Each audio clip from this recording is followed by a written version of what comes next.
இது மகிமை நேரம். ஆண்டவராகிய இயேசு கிறிஸ்துவின் ஈடு இணையற்ற நாமத்தில் மகிமை டிவி நேயர்களை அன்புடன் வரவேற்கிறேன். இந்த மகிமை நேர நிகழ்ச்சி மூலமாக மீண்டுமாக உங்களை சந்திப்பதில் மிகுந்த சந்தோஷம்.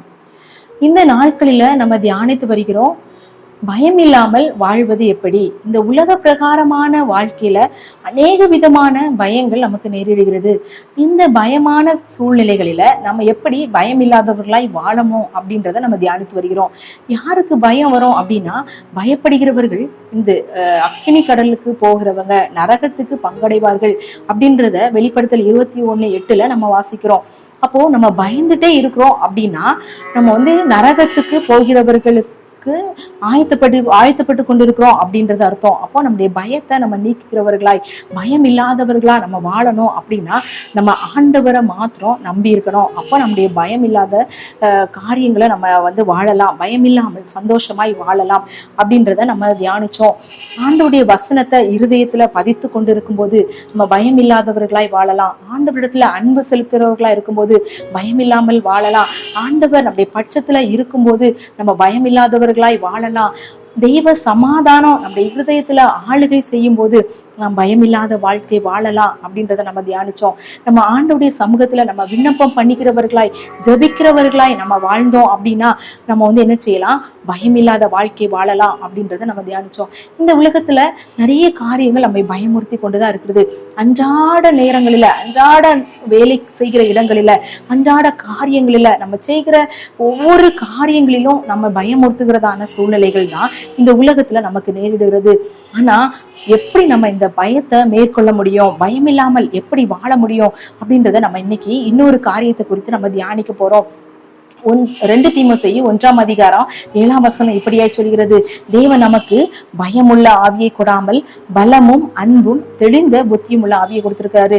பரிசுத்த ஆவியானவரை நமக்கு தந்தருளி இருக்கிறாரு. அதனால நம்ம பயம் இல்லாத வாழ்க்கை வாழலாம் அப்படின்றதுதான் இந்த வசனம். பலம் நமக்கு பயம் இல்லாமல் பலம், தெளிந்த புத்தி, அன்புள்ளவர்களாய் நம்ம வாழும்படியான கிருபையை பரிசுத்த ஆவியானவர் நமக்கு தந்தருளுவார். பயந்த சூழ்நிலைகளை நீங்க காணப்படுகிறீங்களா? பரிசுத்த ஆவியானவரின் துணைக்காக நீங்க கேட்கும் போது அந்த பயந்த சூழ்நிலைகளில நீக்கி போட அவர் வல்லமை உள்ளவரா இருக்கிறாரு. நியாயாதிபதிகள் 6 கிதியோனை குறித்து நம்ம பார்க்கலாம். கிதியோன் மீதியானியர்கள் அவங்கள இஸ்ரவேல் புத்திரரை அடிமைப்படுத்தப்பட்டிருந்த நாட்கள்ல அவங்க பயந்து என்ன செய்யறாங்க, அவங்க சூழ்நிலைகள் அவங்களுக்கு சாதகமா காணப்படாத சூழ்நிலைகளில அவங்க பயந்து காணப்படுகிறாங்க. இந்த கிதியோன் என்ன செய்யறான் அப்படின்னா, ஆலைக்கு பக்கத்துல இருந்து போரடிக்கிறான். ஏன்னா மீதியானருக்கு பயப்பட்டதுனால அவன் அப்படி செய்கிறான் அப்படின்றத நம்ம பாக்குறோம். அப்ப ஆண்டவருடைய தூதனானவர் அவரிடத்துல சொல்லுறாரு, பராக்கிரமசாலியே, கர்த்தர் உன்னோட இருக்கிறார் அப்படின்னு சொல்றாரு. அவன் கேக்குறான், நீங்க எங்க கூட இருந்தீங்க அப்படின்னா இதெல்லாம் எங்களுக்கு நேரிடாதே அப்படின்னு சொல்றான். ஆனா ஆண்டவர் என்ன சொல்றாரு, அந்த பயந்த சூழ்நிலைகளிலும் உனக்கு இருக்கிற இந்த பலத்தோட போ அப்படின்னு சொல்றாரு. அந்த பலத்தை பரிசுத்த ஆவியானவர் அவனுக்கு வச்சிருக்காரு. உனக்கு இருக்கிற பலத்துல நீ போ, இந்த மீதியானியரை நீ என்ன செய்வா, ரட்சிப்பாய், மீதியானியரின் கைக்கு இந்த ஜனங்களை ரட்சிப்பாய் அப்படின்னு சொல்லி அந்த கிதியோனை தைரியப்படுத்தி பலப்படுத்தி அனுப்புகிறாரு. நம்ம தொடர்ந்து பார்த்தோம் அப்படின்னா கர்த்தருடைய ஆவியானவர் அடுத்த அதிகாரத்துல சொல்லப்படி இருக்கிறது. கர்த்தருடைய ஆவியானவர் அவனை ஏவினதுனால அவன் என்ன செஞ்சான், நிறைய பேர் 300 பேரை கொண்டு அந்த மீதியானியரின் கைக்கு இஸ்ரவேலை ரட்சித்தான் அப்படின்றத நம்ம பாக்குறோம். இப்படி நம்ம பயந்த சூழ்நிலைகளில ஆண்டவர் பரிசுத்த ஆவியானவரை நம்ம ஏற்றுக்கொண்டோம். பரிசுத்த ஆவியானவர் நம்மிடத்துல இருந்தாரு. பரிசுத்த ஆவியானவர் நமக்கு துணை செய்கிறவராய் காணப்படுகிறாரு. இந்த பயந்த சூழ்நிலைகள்ல, பயப்படுகிற சூழ்நிலைகள்ல ஆண்டவர் நமக்கு உதவி செய்ய வல்லவரா இருக்கிறார் அப்படின்றத நம்ம புரிந்து கொள்ளலாம். ஏசாயா 59:17 இப்படியாய் சொல்லுகிறது, அப்பொழுது சூரியன் அஸ்தமிக்கும் திசை தொடங்கி கர்த்தரின் நாமத்துக்கும் சூரியன் உதிக்கும் திசை தொடங்கி அவருடைய மகிமைக்கும் பயப்படுவார்கள். வெள்ளம் போல் சத்துரு வரும்போது கர்த்தருடைய ஆவியானவர் அவனுக்கு விரோதமாய் கொடியேற்றுவார். வெள்ளம் போல சத்துரு வரும்போது ஆவியானவர் என்ன செய்வாரா, சத்துருவுக்கு விரோதமாய் கொடியேற்றுகிற தேவனாய் இருக்கிறாரு. நமக்கு வருகிற போராட்டங்கள், பிசாசுனால சத்துரு நம்மளுக்கு கொண்டு வருகிற எல்லா பிரச்சனைகளிலும் பரிசுத்த ஆவியானவர் என்ன செய்வாரு, நமக்கு ஜெயத்தை தருகிற தேவனாய் இருக்கிறாரு.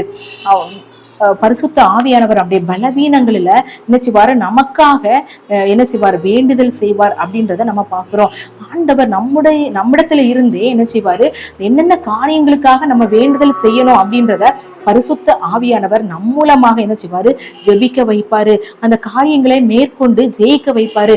பயத்தை மாற்றி போடுவார் அப்படின்றத நம்ம என்ன செய்யலாம், தெரிந்து கொள்ளலாம். நம்ம பரிசுத்த ஆவியானவரின் துணை இருந்தா மாத்திரம் தான் நம்ம என்ன செய்ய முடியும், இந்த உலகத்தில் இருக்கிற பயமான சூழ்நிலைகளிலிருந்து நம்ம விடுவிக்க முடியும், பயம் இல்லாமல் வாழ முடியும் அப்படின்றத நம்ம புரிந்து கொள்ளலாம். ஆகா 2ஆம் அதிகாரம் 5ஆம் வசனம் சொல்லுகிறது, நீங்கள் எகிப்திலிருந்து புறப்படுகிற போது நான் உங்களோடு உடன்படிக்கை பண்ணின வார்த்தையின்படியே என் ஆவியானவரும் உங்கள் நடுவிலே நிலை கொண்டிருப்பார், பயப்படாதீங்கள். கர்த்தருடைய ஆவியானவர் நம்முடைய நடுவில் நிலை கொண்டிருக்கும் போது நம்ம பயப்பட வேண்டிய அவசியமே இல்லை. ஆவியானவர் நம்மோடு இருந்து செய்கிற காரியங்கள் மிகவும் பயங்கரமா இருக்கும். பரிசுத்த ஆவியானவரை இந்த சீஷர்கள் பெற்று கொண்டதுக்கு அப்புறம் தான் அவங்க என்ன செஞ்சாங்க, அதிகமா ஆண்டவருக்காக வைராக்கியம் பாராட்டினாங்க.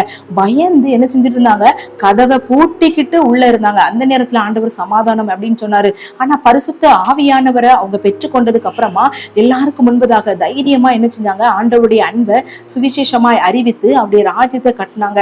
இதே போலதான் பரிசுத்த ஆவியானவர் நம்மோடு இருக்கும்போது நம் மூலமாய் அவர் செய்கிற காரியம் பயங்கரமா இருக்கும். நம்முடைய பயங்கள் எல்லாம் மாறி போய் நம்ம தைரியம் உள்ளவர்களாய், இந்த பயத்தின் ஆவி எல்லாம் மாறி போய் பலமும் அன்பும் தெளிந்த புத்தி உள்ள ஆவி நமக்கு வரும். இப்படிப்பட்ட பரிசுத்த ஆவியானவரை நம்ம என்ன செய்யணும், வாஞ்சிக்கணும். பரிசுத்த ஆவியானவரை நம்ம பெற்றுக்கொள்ளணும். அவர் நமக்கு ஆண்டவர் மீட்கப்படும் நாளுக்கென்று முத்திரையாக பரிசுத்த ஆவியானவரை நம்மளுக்கு தந்திருக்காரு. அதை நம்ம என்ன செய்யக்கூடாதான், துக்கப்படுத்தக்கூடாது அப்படின்னு சொல்லி எபேசியர்ல நம்ம வாசிக்கிறோம். அப்போ நமக்கு கொடுத்த பரிசுத்த ஆவியானவரை நாம் செய்கிற பாவமான காரியங்களின் நிமித்தமாக நம்ம துக்கப்படுத்தக்கூடாது. நம்முடைய ஆவியை அவித்து போடாதிருங்கள் அப்படின்றத சொல்லிடு. ஒருவேளை நம்முடைய பரிசுத்த ஆவியானவர் அப்பத்துல இருக்காரு, ஆனா நம்முடைய பாவமான காரியங்களினால நம்ம அவரை மட்டுப்படுத்தி கொண்டு இருக்கிறோம் அப்படின்னா இந்த நேரத்துல நம்ம ஆண்டோடைய இரக்கத்துக்காக கெஞ்சலாம். என்ன சொல்லியிருக்காங்க அப்படின்னா, அவர் மங்கி எரிகிற திரியை அணையாத தேவனா இருக்கார். ஒருவேளை பரிசுத்த ஆவியானவர் நம்மிடத்துல கொழுந்து விட்டு எரிய முடியாதபடிக்கு அந்த திரியை அந்த பாவமான காரியங்கள் மங்கி போக பண்ணுகிறதாய் காணப்பட்டா இந்த நேரத்துல நம்ம ஆண்டவரிடத்துல கேட்கலாம், ஆண்டவரே பரிசுத்த ஆவியானவரை, என்னிடத்துல இருக்கிற பரிசுத்த ஆவியானவரை நீங்க அனல் மூட்டி எழுப்புங்க. இந்த பயத்தின் ஆவி என்னிடத்திலிருந்து மாறி போகும்படியாக இந்த பரிசுத்த ஆவியானவரை நான் பெற்றுக்கொள்ளணும் அப்படின்னு சொல்லி நம்ம ஜெபிக்கலாமா? வெள்ளம் போல சாத்தான் வந்தாலும் ஆவிதாமே கோடி பீடிப்பார். வெள்ளம் போல சாத்தான் வந்தாலும் ஆவிதாமே கோடி பீடிப்பார். அஞ்சாதே என் மகனே, நீ அஞ்சாதே என் மகளே, அஞ்சாதே என் மகனே, நீ அஞ்சாதே என் மகளே. எங்களை அதிகமாய் நேசிக்கிற எங்கள் அன்பின் கர்த்தாவே, ஆண்டவரே பரிசுத்த ஆவியானவரின் துணையால நாங்க எங்களுடைய பயமான காரியங்களிலிருந்து நாங்க விடுதலை பெற முடியும் அப்படின்றத நாங்க தியானிச்சோம். ஆண்டவரே கிதியோன் பயந்து போயிருந்த சூழ்நிலையில உம்முடைய பரிசுத்த ஆவியானவர் அவன் மேல் இறங்கும் போது ஆண்டவரே அவன் தைரியமாய் ஆண்டவரே மீதியானியரின் கைக்கு இஸ்ரவேலை ரட்சித்தான் அப்படின்னு நாங்க பாக்குறோம். ஆண்டவரே உம்முடைய சீஷர்கள் பயந்து போயிருந்தாங்க. பரிசுத்த ஆவியானவரை அவங்க பெற்றுக்கொண்டதுக்கு அப்புறமா அவங்க மூலமாக நீங்க செய்த காரியங்கள் ஆண்டவரே ஏராளம். அநேக ஜனங்கள் ஆண்டவரே ரட்சிக்கப்பட்டாங்க. அநேக ஜனங்கள் உடைய சபையில சேர்த்து கொள்ளப்பட்டாங்க. தைரியமா உடைய சுவிசேஷத்தை அறிவித்தாங்க. பயம் எல்லாம் மாறி போயிடுச்சு அப்படின்னு நாங்க பாக்குறோம். அதே போல எங்களுடைய வாழ்க்கையில காணப்படுகிறதான எல்லா விதமான பயங்களையும் நீங்க மாற்றி போடுங்க. இந்த நாளைக்கு பின்பதாக எங்களுடைய வாழ்க்கையில எந்த விதமான பயத்துக்கும் நாங்க அடிமைப்படக்கூடாது ஆண்டவரே. நாங்கள் உங்களுக்கு ஆண்டவரே பயந்து வாழுகிறவர்களாய் வாழ நீங்க உதவி செய்யுங்க. உண்மையை நம்பி இருக்கிறவர்களாக, உடைய வசனத்தை ஆண்டவரே இருதயத்தில் பதிக்கிறவர்களாக, உண்மையில் அன்பு கூறுகிறவர்களாக ஆண்டவரே சப்பா நாங்கள் ஆண்டவரே ஜெபிக்கிறவர்களாக, தெய்வீக சமாதானம் உள்ளவர்களாக ஆண்டவரே சப்பா நாங்க வாழும்படியாக நீங்க எங்களுக்கு கிருபை தந்தரல வேண்டுமாறு ஜெபிக்கிறோம். பரிசுத்த ஆவியானவரின் துணை இல்லாம நாங்க எந்த காரியத்தை இந்த உலகத்துல செய்ய முடியாது.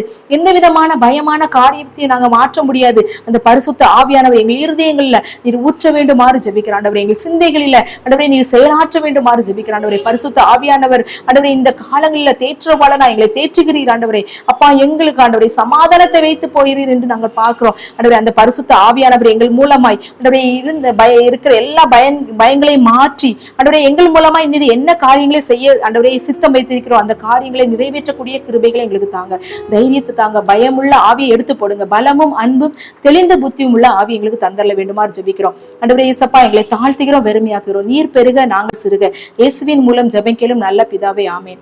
தேவன் தாமே நம்முடைய பயத்தை எல்லாம் மாற்றி அவருடைய வல்லமையினால் நம்மை நிரப்பி ஆளுகை செய்வாராக. ஆமென்.